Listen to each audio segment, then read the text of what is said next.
انسان کی پہچان علم سے نہیں بلکہ آداب سے ہوتی ہے، کیونکہ علم تو ابلیس کے پاس بھی تھا مگر آداب سے محروم تھا۔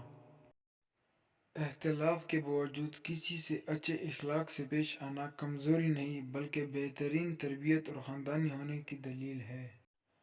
آپ کا اچھا وقت دنیا کو بتاتا ہے کہ آپ کون ہیں، اور آپ کا برا وقت آپ کو بتاتا ہے کہ دنیا کیا ہے۔ انسانیت وہاں دم توڑ دیتی ہے جہاں ایک انسان کی مصیبت دوسرے کے لیے تماشا بن جاتی ہو۔ غلطی اس سے ہوتی ہے جو محنت کرتا ہے، نکمے لوگوں کی زندگی تو دوسروں کی غلطیاں نکالنے میں گزر جاتی ہے۔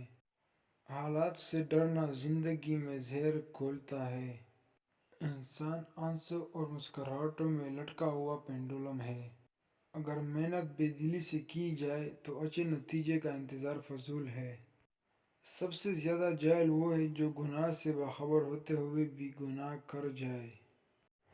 کڑوی زبان والے کا شہد بھی نہیں بکتا، میٹھی زبان والے کا زہر بھی بک جاتا ہے۔ اگرچہ معاف کر دینا ایک اچھا فعل ہے، لیکن لوگوں کو ستانے والے کے زخم پیر مرہم نہ رکھے۔ وہ دشمن جو بظاہر دوست ہو، اس کے دانتوں کا زخم زیادہ گہرا ہوتا ہے۔ غصہ آپ کو کمزور بنا دیتا ہے اور آپ کی کمزوری دوسروں کو طاقتور بنا دیتی ہے۔ ہر انسان میں خامیاں ہوتی ہیں، بجائے خامیاں ڈھونڈنے کے اس کی خوبیوں پر نظر رکھیں۔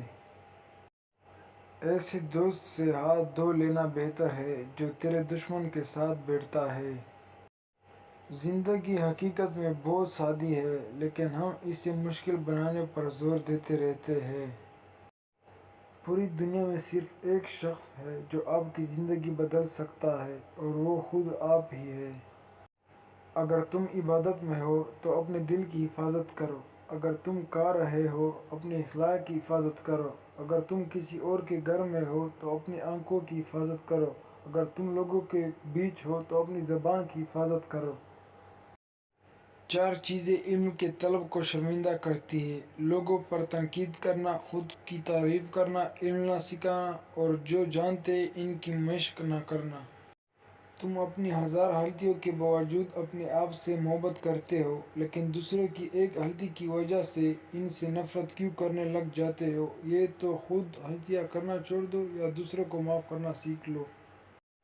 سمندر کی گہرائیوں میں دولت تو بے شمار ہے، لیکن اگر سلامتی چاہتے ہو تو وہ ساحل پر ہے۔ انسان مستقبل کا سوچ کر اپنا حال برباد کر دیتا ہے، پھر مستقبل میں اپنا ماضی یاد کر کے روتا ہے۔